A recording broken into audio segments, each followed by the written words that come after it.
Thanks again for tuning in to our Enlightened Conversations, where this season we are deep diving into some tough topics with our guests. I will also be sharing some enlightened conversations with my favourite intergalactic being, Ralph, from my book, Conversations with Ralph, as well as some new, never been heard of conversations with them. You hear it all here, real, raw and rare, and all shared in an enlightened way.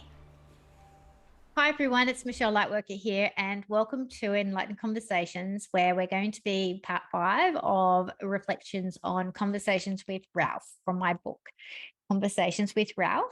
We are up to chapter 5, and this chapter is called Earth Calling Ralph. So I will begin, and it will be the 20th of April 2018, Conversation 4 that we're going to be chatting about today.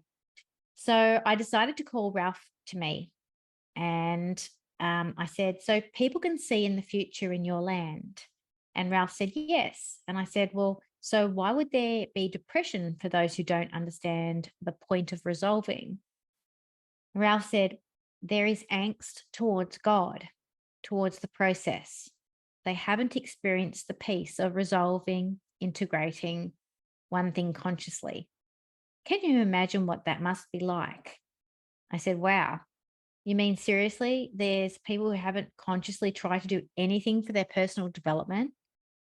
Ralph said, yes, that's because they may well have contracted in a previous time to be that person who was the catalyst for everyone else. I said, I'm very confused. I don't understand. Ralph said, let's talk about the grief process first, and it might help you understand. When I said that people just disappear because they've resolved, it can be unexpected. And there is a lot of loss.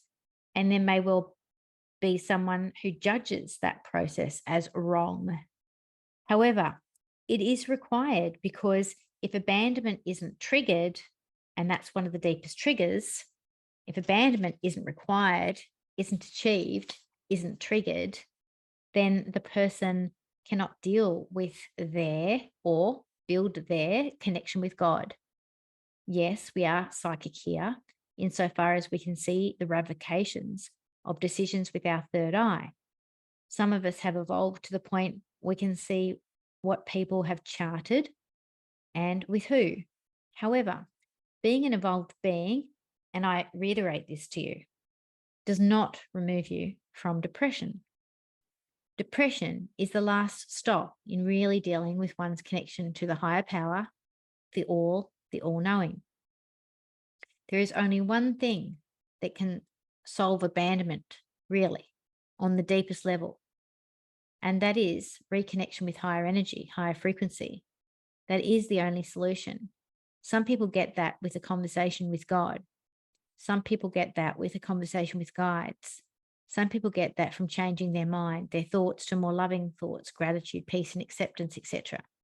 But they cannot resolve this grief on being in depression, which is being in the stagnant part of grief, not a grief that they have moved through. They cannot resolve this unless they learn to reconnect to these higher frequencies. That they trust them is the key, that they trust 100% is the key. And when they don't trust, it's still a base chakra issue. Even though there is no body and there is no chakras, it's still energetically, they're stuck on that lower frequency. And I replied, so can I just confirm what you just said? So basically, they are in this land and they may have been an evolved being. They have contracted to be the trigger on some level. They know this. They also know that they are yet to build that connection as strongly as they need to for themselves or something. I'm not sure. Why would they plan it? Why would they be in the high council with the awareness and come back to this final incarnation without that awareness? Ralph said, because in the spirit world, when you are talking to the high council, you see what holds you back. You see where your vulnerabilities are. You are once removed, as it were. You're a little bit like, you see all the wounds, you have a respite from your conscious evolving self, and you have the insight for that moment with your counsel guides to actually see. You know what it takes. You know you kind of know what your pressure valve is, what will push you over the edge to have the realization. You're in not control, but in the box seat of really understanding you. And that is a unique position because even myself in this land, I may be able to bilocate and even be a guide in another universe. And maybe I've evolved to that level, but I haven't evolved to the level where I can see everyone's trigger and where it is and how far they are into it. That's personal. That's very personal. And it's really none of my business as well. If we were able to see everyone's triggers and the solution to everyone's depression and how they can get there, that would be very codependent in a lot of ways because it would be that we were manipulating things for people to shift and to resolve. We would become addicted to their process instead of celebrating just how close they are, because on an energetic level, we can read that. We can read how close they are. On an energetic level, we can read that there is a wound, there's something blocking them. On an energetic level, we can tell you what that person's feeling, if you like, without the body, where they're vibrating, their frequency, in general, their overall frequency. We're certainly able to read thoughts. That's how we communicate because we have no voice box. But are we able to tell you what it would take for this person to completely resolve? No, we would not. And I said, I'm just going to stop this because I'm really affected by this garbage truck in the background. Oh, it's interesting because I just had one. You probably couldn't hear it back then, but I had one in the background as well when we started reading this. So funny. Anyway, I said, okay, I see. So I lost a little bit of concentration there, but what I'm seeing and hearing, and by the way, I can kind of, while you're talking, I'm in your universe, but I'm with you here. So I'm getting a visual of what you're talking about. And it's quite hard to understand what it would feel like to be that evolved and yet to still have that issue. Ralph said, yep, but you're still judging depression. You're still judging a low vibrational frequency as bad or wrong. Being evolved does not mean that you don't have things that have been with you a very, very long time. Habits, even, as it were. If they were, for example, someone who is so evolved that they were the only person that they could commit to being a catalyst for someone's change for many years, they played a role where they were so disconnected. In your world, you can associate it with like a psychopath. So disconnected from feeling, so devoid of feeling, so empty, so robotic, so clinical, so able to commit the most heinous acts, to be that trigger, to really test people that they cannot trust a higher power because a higher power would not allow these things to happen. And then they are in this realm, this last incarnation, where they know very well they've charted that they do need, if you like, cleanse themselves from all the things that they have done, like a purification. If they have to face those things because the person that they've done those things to, their healing may only just be at that stage as well. And they need the person that has had these heinous acts committed by this psychopath has to see that the psychopath only did what they did to challenge them to be triggered. Now that reminds the psychopath as well who they are. And I said, I have a question. I'm going to interrupt here. Why does the person who's been abused or killed in a heinous way, or what have you, how do they know that this person has contracted with them? How do they have that realization? And Ralph responded, that is an excellent question because some of us resolve or integrate to the point where we can actually see our contracts. Remember when I told you when you initially came here that we had contracted to do this? Well, it may only take one person who has contracted with this psychopath to trigger that for them to understand how incredibly selfless they've been in charting such horrendous lifetimes. It may only take one for this person to remember who they are and to restore their vibration. However, in my experience, I have seen psychopaths in particular, because they have been so disconnected from feelings and especially without a body, it can be even harder to understand and have that realization consciously. Why would I even do that? That takes them a lot of time. It's almost like an ice cube melting, and that doesn't take 2 seconds in the sun. Sometimes it takes a while to melt. And in a cooler climate where there's no sun, if you like, and perhaps an endless array of souls that this person has affected, it can be extraordinarily depressing for them. And I said, how is it solved that they would? I'm seeing that it's about self-forgiveness or something. I don't understand it. Ralph said, like I told you earlier, there is a lot of self-forgiveness required here. When I mentioned to you that, and I said, I'm being shown a whole process here. It's very hard to keep up with the speaking. He's showing me that when they're meeting in the High Council and the psychopath is making that decision, and then he's back in the last incarnation and he's wondering how he could have done that to himself. There's almost a self-hatred there for how he could treat himself like that. So it's like the relationship with his conscious self in the spirit world and how he could do what he does. There's like this huge gap, like a real big conflict. And Ralph said, yes, that is correct. And it's very hard to describe how that could be a possibility when you have an evolved being. But as I said to you, this is the last port. This is the last incarnation. You can be resolved with all your other chakras, all your other energy systems as a human being. But if your base chakra issue is not resolved, it can affect everything. That trust and that safety aspect of connection to spirit, that box must be ticked in order to fully resolve. And not everybody has that particular issue here. Not everybody has depression here before they resolve.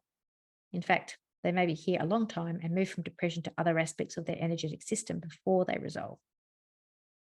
It may take them some time to shift. However, it's not the last port of call before you resolve. Not everybody has that particular issue, so it's very important to understand it. And I said, yeah, I do understand that. So you're just giving me an example. And Ralph said, yes, that's right. I'm giving you an example of the hardest type of grief to resolve. It's the abandonment of self, or the perceived abandonment of self, and the perceived abandonment of God or higher energies, and judgment of those things, and inability to understand. But it's simple. If the universe is everything, is all, then a complete expression of all that must be accepted, even the darkest aspects. Because if we leave any dark bits out, if we judge any darkness, then we are literally judging ourselves and disconnecting from that. How can we be integrated? So you see, you need to really go through all those things in those lifetimes. You need to be everything, every expression in order to completely integrate. And for those people who think they haven't been the expression of being a rapist, a pedophile, a murderer, a con artist, a fraudulent person, a cheater, an addict of any kind, no, you will do it all of you. All of you will do it all. You'll do it all. You will forgive it all. You will integrate it, and you will resolve. And I've just got a note here.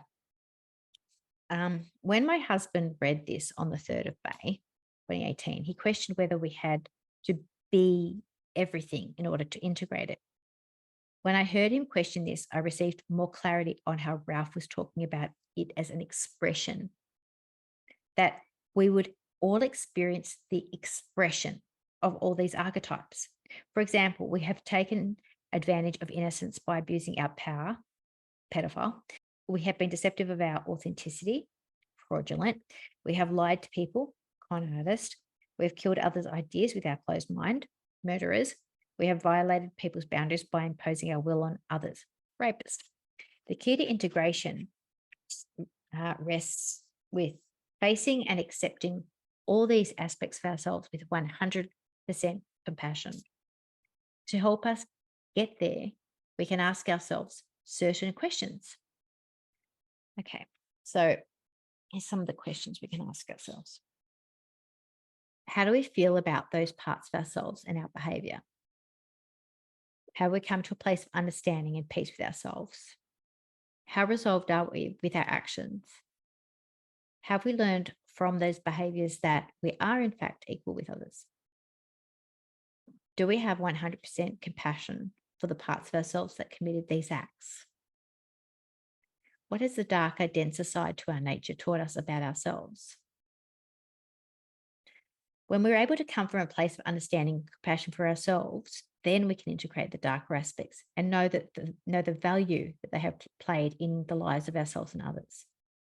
We can also then be at peace with people that have been pedophiles, murderers, con artists, fraudulent persons, etc. to us. We can have 100% compassion for them, and in doing so, we are resolved. And I said, wow, okay, that's a lot. But thank you, Ralph. I really appreciate it. And I'm going to have to get going now. But thank you.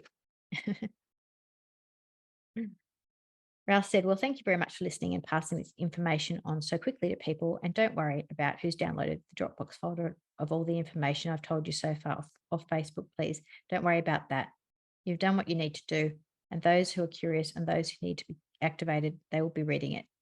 But you've fulfilled your duty of passing on that information. And when I say duty, I mean the action that you know to be something you can't hold on to right now. It's not responsible. It's only responsible to keep handing that information out and adding it onto it as you go. Know that it is extraordinarily important for some people to hear this right now, not in a little while when you finished a book on it. And it sounds like that's what you're doing. And I said, yes, I am doing that. I started typing because I didn't know how else to communicate everything and integrate everything myself about rewriting and rehearing it and everything.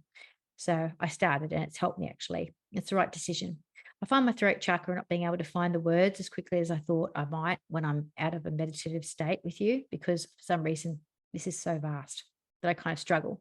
So I feel like I need to write it down in order to really grasp it for myself and to even have clarity in talking to someone, that I have this safety net that I can kind of read it if I need to or something like that. Yeah, that's what I'm doing here, right? Ralph said, I understand, you've got to go. And I said, I do. All right, lots of love, big hug. Thank you, great hug. I went for a walk and recorded some reflections that I wanted to include in this process, as it felt like something I could run past Ralph. And I said, just having some insight into rehabilitation for prisoners who have killed people, like they're not in communication with them. So perhaps in the future, it will include mediumship. So the person who that they've actually killed can actually communicate with them. Not from a place of angst, perhaps, in terms of shaming them or what have you, but from a place of developing connection, not developing as it would, we would call it the conscience, but developing a connection with people in unity. So taking them out of the good and bad and right and wrong and being more in connection with people.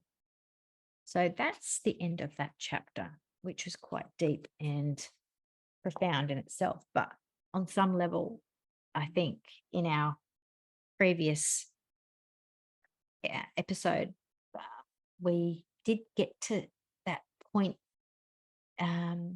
just in the reflection component that I was reading, that I was chatting with you about, that we did get to that point where we needed to really understand and accept and get to that place of forgiveness with the darkness so that we can step more into integration. So I really feel like it's kind of interesting because I hadn't read that chapter since I don't even remember, like 5 years ago.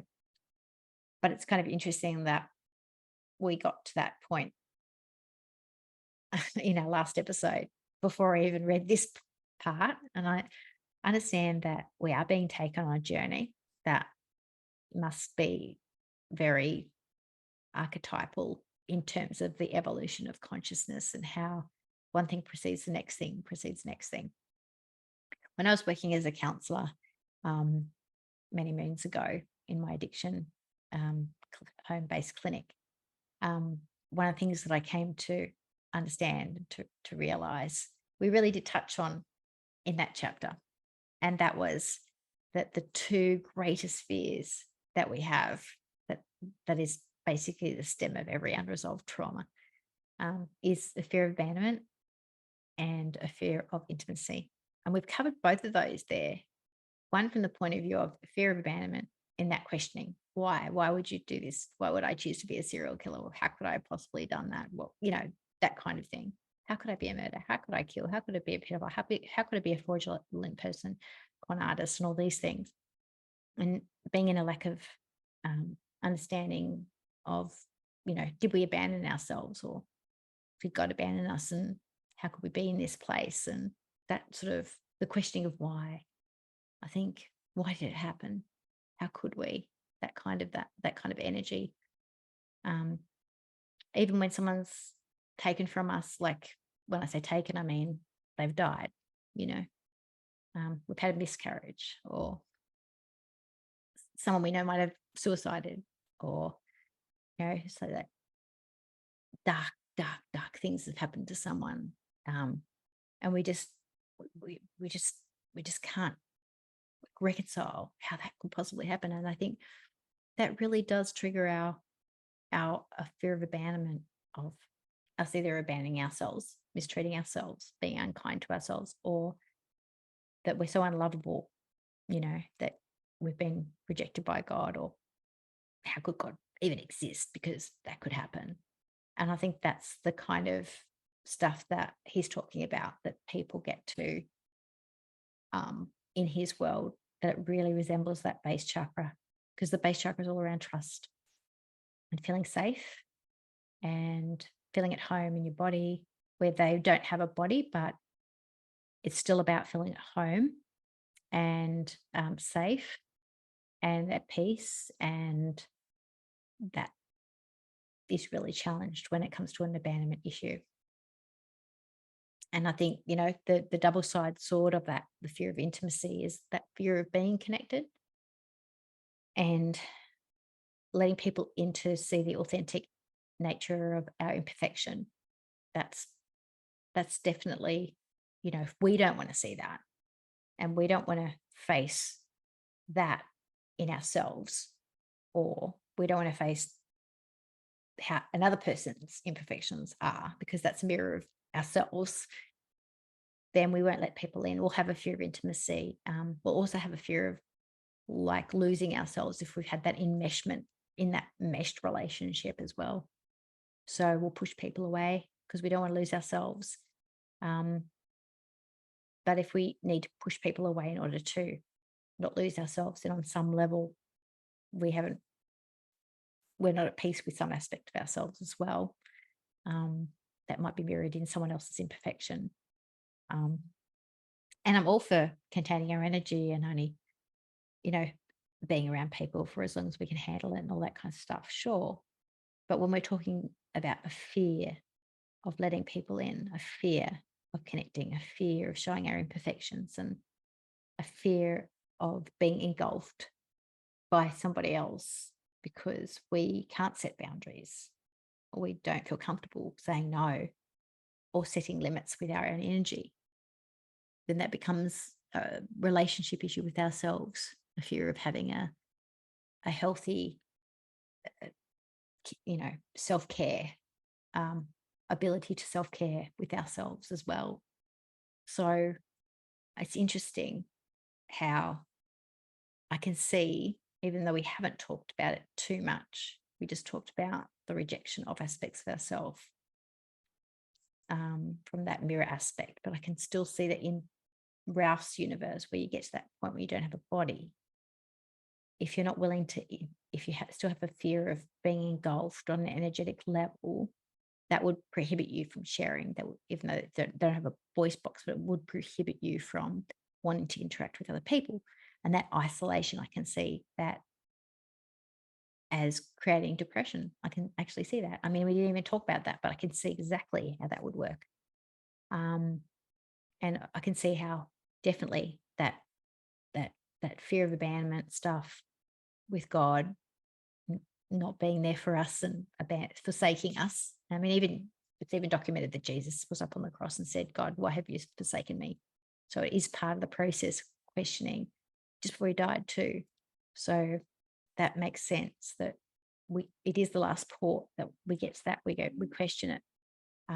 What I can say to you on a proactive note is that when we start to accept that everything is happening for us, not against us, that we start to really radically change our reactions to things that may have once been triggers for feeling abandoned.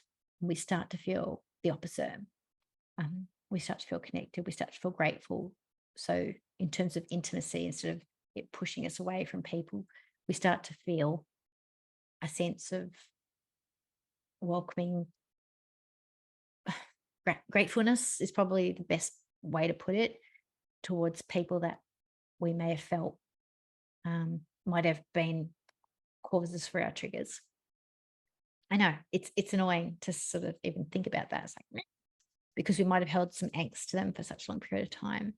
But you think about it, they were really good and they did a really good job then, and it triggered us and it led to our healing, then on some level we've chosen that. We've, chosen to have such a perfect trigger, a perfect person to trigger it. So on some level, we was intelligent enough to choose the perfect person to be the catalyst of that trauma or that trigger.